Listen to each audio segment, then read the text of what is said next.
ओशो के 11 विद्रोही विचार जो आज भी दुनिया को हिला सकते हैं। चारों ओर चुप्पी थी, धर्म मौन था, समाज नकली मर्यादाओं से बंधा हुआ और जीवन एक अधूरी सांस की तरह घुटा हुआ। ऐसे समय में एक व्यक्ति खड़ा हुआ जिसने ना सिर्फ चुप्पी तोड़ी बल्कि समाज के ठहरे हुए जल में पत्थर फेंक दिया। वही महान व्यक्तित्व थे भगवान रजनीश, जिन्हें बाद में ओशो के नाम से जाना गया।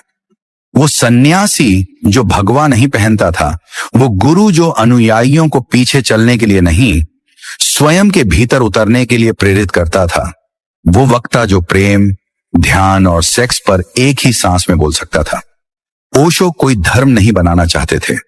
वे धारणा से मुक्ति, अहंकार से आजादी और स्वतंत्र चेतना की क्रांति लाना चाहते थे। उनके विचारों में आग थी और यही आग आज भी दुनिया के झूठे ढांचों को हिलाती है।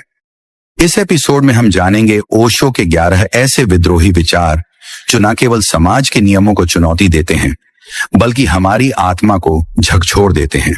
ध्यान, प्रेम, अहंकार, धर्म, नैतिकता, सेक्स, शिक्षा, राजनीति, हर विषय पर ओशो का दृष्टिकोण अद्वितीय और अविस्मरणीय है। तो चलिए शुरू करते हैं यह चेतना की यात्रा। पहला विद्रोही विचार, सच बोलने के लिए साहस चाहिए और समाज सिखाता है सिर्फ सुविधा से जीना। हम अपने बच्चों को सिखाते हैं सच बोलो, पर जैसे ही वे बड़े होते हैं उन्हें धीरे धीरे समझ आने लगता है कि सच बोलना नुकसानदायक हो सकता है, असुविधाजनक हो सकता है और सबसे बढ़कर अस्वीकार्य हो सकता है। ओशो इस सामाजिक दोहरापन पर तीखा वार करते हैं। उन्होंने कहा, सच बोलने के लिए हिम्मत चाहिए क्योंकि सच अकेला चलता है, सच भीड़ को पसंद नहीं आता और सच व्यवस्था को हिला देता है। ओशो के अनुसार समाज सिर्फ वो सच स्वीकार करता है जो उसे परेशान न करे, जो उसकी नींव पर सवाल न उठाए।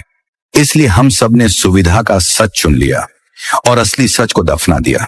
उन्होंने कहा, तुम्हारे रिश्ते, तुम्हारा धर्म, तुम्हारी शिक्षा सब एक नकली मुस्कान पर टिके हैं क्योंकि तुमने सच्चे होने की जगह स्वीकार्य होने को चुना है। यह विचार इतना विद्रोही है क्योंकि यह हर व्यक्ति को आईने के सामने खड़ा कर देता है। वह सोचने पर मजबूर होता है कि क्या मैं सच बोलता हूं या केवल वह कहता हूं जो लोगों को अच्छा लगे। ओशो कहते हैं, तुमने अपना जीवन एक अभिनय बना दिया है और जब अभिनय ही जीवन बन जाए तो आत्मा मर जाती है। उनके लिए सच बोलना एक क्रांति थी, न सिर्फ शब्दों में बल्कि अपने अस्तित्व में सच हो जाना। उन्होंने कहा, जिस दिन तुम डरना छोड़ देते हो और जो हो वही दिन तुम्हारी आत्मा की पुनर्जन्म की शुरुआत है। दूसरा विद्रोही विचार, प्रेम वासना से ऊपर नहीं है अगर उसमें स्वामित्व की भावना हो। हम प्रेम को पवित्र कहते हैं, लेकिन ओशो पूछते हैं, क्या यह प्रेम सच में पवित्र है या सिर्फ एक सुंदर दिखने वाला स्वार्थ? जब हम कहते हैं तुम मेरे हो, उस वाक्य में प्रेम कम, मालिकाना हक ज्यादा होता है। ओशो ने प्रेम की परतों को बेधड़क उघाड़ा। उन्होंने कहा, जहां स्वामित्व है वहां गुलामी है और जहां गुलामी है वहां प्रेम नहीं हो सकता। यह विचार समाज को झकझोर देने वाला था क्योंकि हमने सदियों से प्रेम को ही स्वामित्व की भाषा में जिया है। वह मेरी पत्नी है, वह मेरा प्रेमी है, वह मेरा है। ओशो के अनुसार यह मेरा शब्द ही प्रेम की हत्या कर देता है। उन्होंने कहा, वासना का केंद्र शरीर है और प्रेम का केंद्र आत्मा। लेकिन अगर प्रेम में भी तुम शरीर और अधिकार की जड़ें जोड़ दो तो वह वासना से अलग कैसे हुआ?